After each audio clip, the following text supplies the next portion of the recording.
KPBS On Demand is supported by Splatero, helping homeowners pay off debt by offering streamlined access to your home's equity with no additional monthly payments or new debt. Splatero provides a lump sum of payment in exchange for a share of your home's future value. Pre-qualification is available at splatero.com.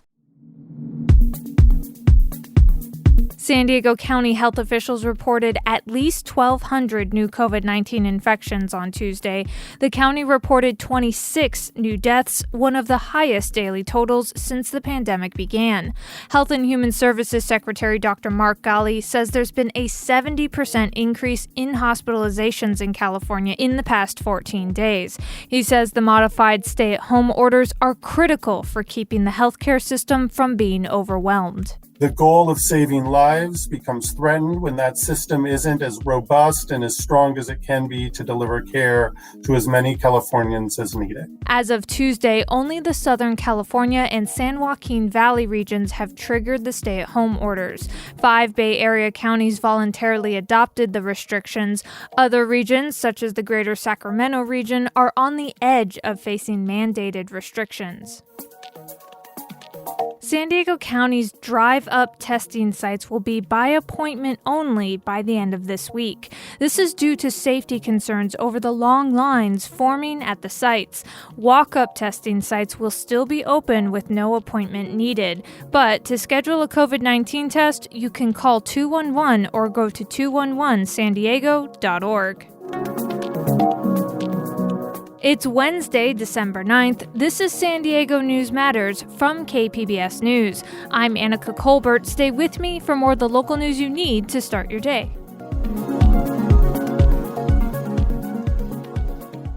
KPBS On Demand is supported by UC San Diego's Art Power, presenting cellist Joshua Roman, performing from his album Immunity, alongside music by J.S. Bach and more. Sunday, June 22nd at UC San Diego's Epstein Family Amphitheater. Reserve your tickets at artpower.ucsd.edu. Cities and counties are trying to forge their own path through the California stay-at-home orders, and so far it's resulted in a patchwork of restrictions across the state. Cap Radio's Nicole Nixon has more. Sheriffs in Los Angeles, Sacramento, and Orange counties have said they're not going to punish businesses that don't comply with restrictions. The city of Manhattan Beach is getting around a ban on outdoor dining by classifying patios as public spaces. And while 5 Bay Area counties voluntarily implemented a stay-at-home order, San Mateo County didn't join. Their health officer says he wants more evidence transmission happens at certain businesses. It shows just how frayed the pandemic response has become in California, which was seen as a national leader early on. In Sacramento, I'm Nicole Nixon.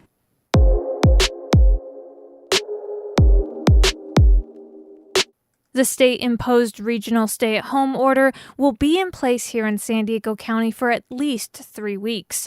The restrictions prohibit outdoor dining and close personal care businesses.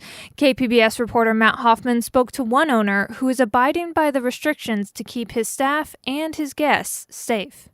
It's incredibly expensive to try and operate in this environment, even when we are open for, some sort of dine-in service outside. North Park Beer Company owner Kelsey McNair just had this outdoor patio built off of University Avenue. Now it's just a fixture. It was literally completed at the end of last week, and so we were only able to use it for a few days. McNair has pivoted in other ways, expanding his wholesale beer business, and says he will comply with the new restrictions. Still, he's had to make the tough decision to cut back his staff again. And with restaurants seemingly bearing the brunt of restrictions, he's asking for help. I don't want to fight any orders.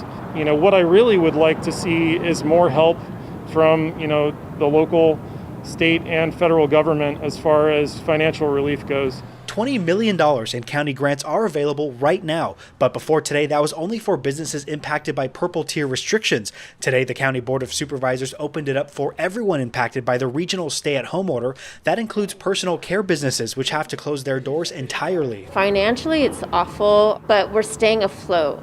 And that's all I can say is that we're staying afloat right now. Lab A salon owner Adrienne Tolentino was doing some admin work today, preparing for 3 weeks with her doors closed. If anything, I just want to make sure my team is taken care of, because the salon will get through it for us.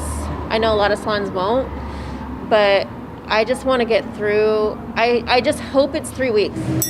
Adapting is not easy, especially when cash is tight, but places like City Tacos are getting creative, adding a drive-thru right off University Avenue. It's COVID-friendly, it's touchless, it's fast, it's efficient. Owner Gerald Torres says he's trying to bring in business while keeping the community safe. In this tier, in this time, we don't know what to expect tomorrow. We don't know what to expect next week. We don't know if people are going to, be comfortable enough to go out for, the foreseeable future. There's a few City Tacos locations across the county, and while Torres has had to cut his staff hours, he's trying to keep everyone on the payroll. There's a lot of uncertainty. They worry about their futures, and as owners, as managers, we try to really take care of them and let them know what's happening and be open and upfront and try to protect them as much as we can. All of these owners say the same thing, especially right now, spend your money locally. I know that I see the Amazon trucks going up and down our streets all day long. It's tempting. I get it. It's so easy to sit on your couch and click and buy. But every time you do that, you're taking money out of the pockets of our small businesses. That was reporting from KPBS's Matt Hoffman. It's also worth noting that a judge in Los Angeles County has overturned a ban on outdoor dining on the basis that the county didn't do a proper risk-benefit analysis before imposing the ban. That's according to the City News Service. However, the California regional stay-at-home orders includes a ban on outdoor dining, and that overrides the county-wide order. And that means people still can't eat outside. The KPBS newsroom is starting a series of profiles that focuses on San Diegans' experiences during the COVID-19 pandemic. Those who are surviving, hurting, and some who are thriving. KPBS reporter Max Rivlin-Nadler brings us this story from City Heights. 27-year-old Gunamo Ali immigrated to City Heights from Ethiopia when he was 11. Since then, he's been rooted in the community. He began looking into opening his own restaurant last year, audaciously combining Ethiopian, Thai, and American menus. But the pandemic put a damper on his dreams of opening a restaurant, so Ali began experimenting on recipes at home. I started posting the food that I make on Instagram, and from there, people really like, my food. I started selling out and stuff, and that's when I noticed, I gotta take this to the next level. Soon, Ali had come up with what he called the ghost restaurant idea. For 6 months, he rented a kitchen, got the necessary permits, and operated a restaurant specifically geared towards the pandemic. You put up your menu online and everything. People order through Uber Eats, all those third-party deliveries, and it gets delivered. So that's what I did from that small market. Business was good. Ali wanted to keep growing. Now, Ali's Chicken and Waffles is open for takeout and delivery on the corner of University Avenue and Fairmont Avenue. Max Rivlin-Nadler, KPBS News. Air pollution from port activities has long been an issue in neighborhoods that border the Port District. Now, the San Diego Port is mulling over a project that could increase diesel pollution near the 10th Avenue Marine Terminal. KPBS environment reporter Eric Anderson has more. The plan to approve a major cement warehouse contract with Mitsubishi Cement Corporation is under fire from environmentalists who worry about the impact on local air quality. The Environmental Health Coalition's Diane Takvorian says the contract could significantly impact air pollution. That activity requires a minimum of 2,000 more trucks per month and up to 8,700, which is a 200% increase of trucks over the number of trucks that are currently in and out of the 10th Avenue terminal. Takvorian says those trucks will have to move through Barrio Logan and National City. Those neighborhoods endure more diesel particulate pollution than 95% of California's communities. Eric Anderson, KPBS News. The San Diego County Board of Supervisors approved a tobacco retail license ordinance on Tuesday. The measure is aimed at reducing usage by minors and holding retailers more accountable. The vote was 4-1, with outgoing Supervisor Kristen Gaspar opposed. The measure sets a minimum pack size and a minimum price for sales. It also allows the county to enforce minimum age laws and a previously adopted ban on flavored tobacco products. It also prohibits the sale sale of tobacco at pharmacies. The ordinance takes effect on July 1st, and it only applies to unincorporated areas in the county.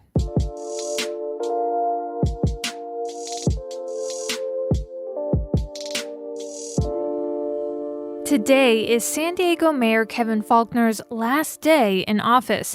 KPBS Metro reporter Andrew Bowen looks back at Faulconer's nearly 7 years as mayor and what he accomplished. It's time for us, as a community, to come together to decide the future of the Chargers in San Diego. Kevin Faulconer in his first State of the City address in January 2015. Keeping the city's football team by building them a new stadium was a top priority.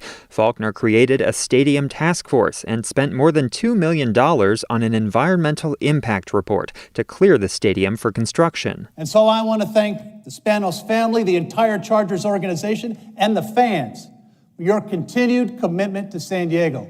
Working together, we can get this done. They didn't get it done. Chargers officials repeatedly rejected the city's suggestions. In 2016, the team placed a tax measure on the ballot to fund a new stadium downtown, and Faulconer endorsed it, but voters rejected it overwhelmingly. I was one of those folks that never thought they were going to stay. Gil Cabrera is an attorney who chaired the city's Ethics Commission and the board of the Convention Center Corporation. He says the time and money Faulconer spent on the stadium issue was a waste. Give them the best offer they're going to get from us, and then give them a deadline and then move on, but we dragged it out for years. Cabrera is among those who see Faulconer's tenure as marked by big plans that failed to pan out. Another example, the convention center expansion. It's time to settle this once and for all and get the convention center expanded. That was from Faulconer's 2016 State of the City address. The convention center expansion was always a top priority for him, but time after time his efforts to get it done came up short. Cabrera says he doesn't lay all the blame on Faulconer, but I think there was a lot of delays that probably weren't necessary. I mean, we went through, I think, 2 or 3 State of the City addresses where we talked about we were going to do something and then nothing happened that year. One achievement Faulconer touts most frequently is the city's 2015 Climate Action Plan, which requires the city to cut its greenhouse gas emissions in half by 2035.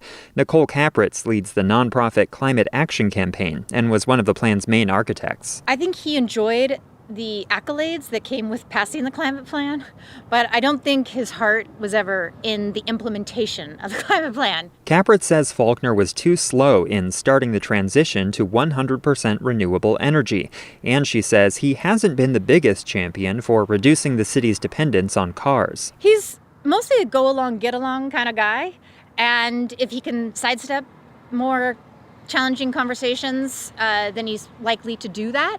Now, to his credit, when we sort of built the community and political will to take on some of the harder conversations around transit and around community choice energy, he eventually did, but it's not his default. Others give Faulconer more credit for his own coalition building. In his last few years as mayor, housing affordability took center stage. Mary Leiden is a land use consultant who led the coalition group Housing U Matters. She praises Faulconer for uniting business groups, builders, environmentalists, labor unions, and social service providers, all under a pro-growth agenda. So he was the leader that did that.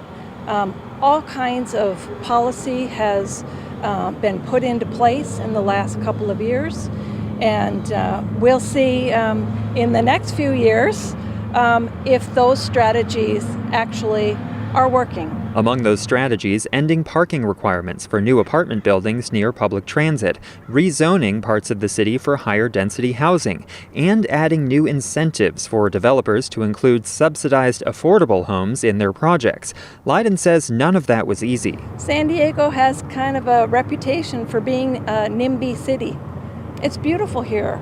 We love our communities. We don't want it messed with. But there's other things at play.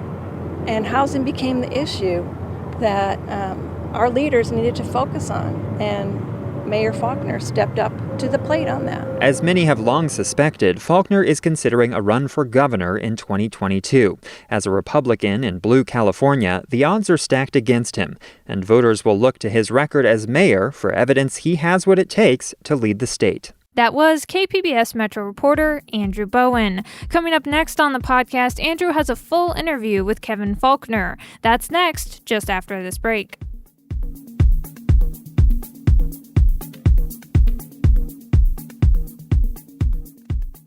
KPBS On Demand is supported by Marrokal Design and Remodeling, helping homeowners with their home remodeling needs. From ADUs to kitchen remodels, room additions, and custom homes, Marrokal Design and Remodeling can help homeowners design and build their dream homes. More at trustyourhometous.com. San Diego Mayor Kevin Faulconer officially leaves office tomorrow after the inauguration of Mayor-elect Todd Gloria. KPBS Metro reporter Andrew Bowen spoke with Faulconer about his career and his potential run for governor in 2022. Mayor Kevin Faulconer, thank you so much for speaking with us. Happy to join you. Thank you. So let's dive right into one of the biggest issues that you dealt with in your first few years in office, and that's the Chargers. You tried very hard to keep them. You put together a task force to come up with a plan. You funded an environmental impact report on the new stadium. You endorsed their 2016 ballot measure to fund a new downtown stadium, which the voters ultimately didn't agree to. There were people saying at that time that this team does not want to stay in San Diego. They're not acting in good faith with the city, and that this was all just a waste of time and money. In hindsight, do you agree at all with that criticism? Well, look, I think there was so much back and forth, literally over more than 10 years in San Diego. It culminated in a ballot measure, and then the team obviously made their decision. I think when I look at what's going on right now in San Diego in terms of our sporting community and the highlights from, if you take a look at Padres, what they've done, continue to do, the new infrastructure that's coming forward in San Diego that I think is going to be incredibly positive, and particularly the new stadium for San Diego State, the Mission Valley redevelopment, including the River Park, and the opportunity to finally have a new sports arena. And the voters have supported that with the Measure E and the height limit. And so as I look at the future of infrastructure, and particularly how it relates to our sporting community, both collegiate and professional, I think it's a bright future ahead for San Diego. Housing affordability has been really one of the main focuses in your recent years in office. You've won approval, often unanimous approval, for a number of reforms to stimulate more home building, things like updating our zoning laws, lowering parking requirements. Was there something that changed to make this issue so very central to your agenda? It had to happen. And I think that, and the tone I really tried to set was, I wanted a bias towards action. And not just doing things the same way, because if we did, we were not going to change the dynamic to actually get new units constructed that San Diegans can afford. And that's why we worked so hard on updating all of our community plans, more than we've ever done in the history of San Diego, and particularly with the focus the last 2 years on complete communities. And to see that strong support at the council, which gave us our ability to really get these units, constructed, remove regulatory barriers, allow for additional infrastructure, and I think most importantly, allows for by right development. It's all really a culmination of the work that we've done over the last several years with one goal. We need to increase housing supply, cut the red tape, lower costs, with a particular emphasis on housing that's affordable for San Diegans. The hepatitis A outbreak, I imagine, was a really tough time to be mayor of San Diego. People were getting sick and dying. Many of them were homeless, and it really put the city's homelessness crisis in under the microscope. What did you learn from that experience? I would tell you there were a lot of lessons, hard lessons learned from hepatitis A, and that struck countywide, but hit us particularly hard in the urban portion of San Diego. And it really, from my perspective, was very a stark reminder that the status quo was not working. And so when I look at some of the significant changes that have come out of that, first and foremost, a stronger relationship with the county on tackling regional emergencies, but really a new effort and energy that said, allowing tents on the sidewalk is unacceptable. And that was the genesis for the creation of our bridge shelter network.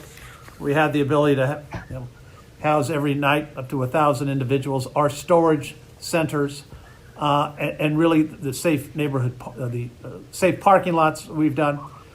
Our landlord, family reunification. It's really been an all hands on deck effort. And I will tell you, as I look at, particularly over the last year, with a lot of the changes and the reforms that we've made that have really come to fruition with our Operation Shelter to Home at the Convention Center, where since March, we have put 800 folks into a place of their own, with another 300 that are in progress with a resource that they can get into. We are doing things differently in San Diego. It shows. We have a lot of work to do. But I think the fact that we are the only urban county in California where homelessness has actually decreased over the last 2 years speaks volumes of the concerted effort that we have taken in our region with one goal. How do we get people off the street, not just for a night or a week, but You've said publicly you're considering running for governor in 2022. Of course, there are currently no Republicans in statewide office, and the party in much of the state seems to have really suffered under the brand of Donald Trump. What is the message that you think can unite the Republican Party and also win over enough Democrats and independents to win the state? Well, I am giving it serious consideration. And I've really tried to set the tone as mayor. It's not about, Republican or Democrat. It's what's the right thing that we should be doing. That's how I've set my governing style. And since I've been mayor, obviously I've had a majority city council of Democrats. But when you treat people, I think, with dignity and respect, even if you disagree with them, and you focus on the issues that matter to San Diegans, you can achieve real results. And I think we've been able to do that in San Diego. And I think as we look to the future of California, I think it's important to have a competition of ideas. I think it's important to not just have one party rule. And so those are all the factors that I think are important for California moving forward. And again, with that emphasis on let's get new ideas. Let's try things differently. Let's have that back and forth. I think that make our city stronger, and I think it can make California stronger. In 2016, you said that you could never vote for Donald Trump for president, but you also recently told a columnist for the LA Times that you did in fact vote for him this year. After seeing him in the White House for 4 years, what did he do to win you over? Well, I've worked with Republican presidents, obviously, and Democrat presidents since I've had the privilege to remain as mayor. And I will tell you, my support for his reelection was absolutely based on, I believe it was the best for our economic recovery. Because I've seen firsthand, particularly what we've been through with COVID-19, that our small businesses need help, need support, and that recognition of really focusing on economic recovery, I think is paramount. And you cannot have a successful economy if you do not have an active, thriving. Trump still has another 6 weeks in office, and yet he seems to have shown little to no interest in engaging with Congress over another stimulus bill. And I of course, as you noted, individuals, businesses, cities, and budgets of cities are really suffering right now economically. But he still seems focused on trying to overturn the election results. Explain to me why you think at this moment Trump would have been better for the economy than Biden. Well, look, people have made their choice. And I think at this point, as we move forward, it's incredibly important to focus on what you just mentioned, which is an economic stimulus package and a recovery. I think it's important that Republicans and Democrats come together in the Congress and the Senate to provide that help and support and relief that people need. We've been actively advocating for that, and I will continue to advocate for that, particularly in my last several days here as mayor, because you need that support. Absolutely, because of the economic shutdowns, we need to give our small businesses that help and support. That is not a partisan issue. That is an issue that we must come together as a country and as elected officials to give that support. So I'm actually optimistic that will happen. I'm going to keep working to keep the pressure on to make that happen because it's the right thing to do. Being mayor is a really big, time-consuming job, of course. Are there things that you're looking forward to after leaving office? Yes, it's always to spend just a little bit more time with the family will be something that I'm looking forward to the most. But I will tell you, it's been a real honor. It's been a real privilege to serve in this capacity, and one that I will always look back on fondly because of what we've been able to do and the way in which we've been able to do it. And that's what I will look back with pride. And that was outgoing San Diego Mayor Kevin Faulconer speaking with KPBS Metro reporter Andrew Bowen. That's it for the podcast today. Thanks for listening and have a great day.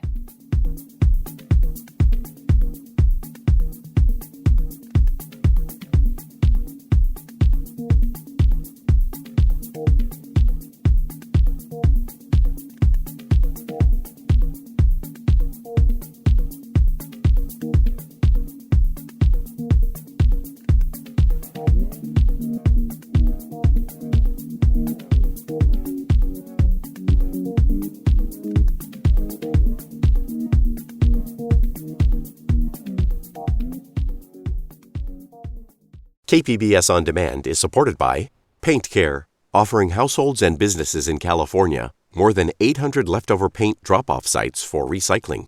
Quantities of 100-plus gallons of paint may qualify for a large volume pickup. Learn more at paintcare.org.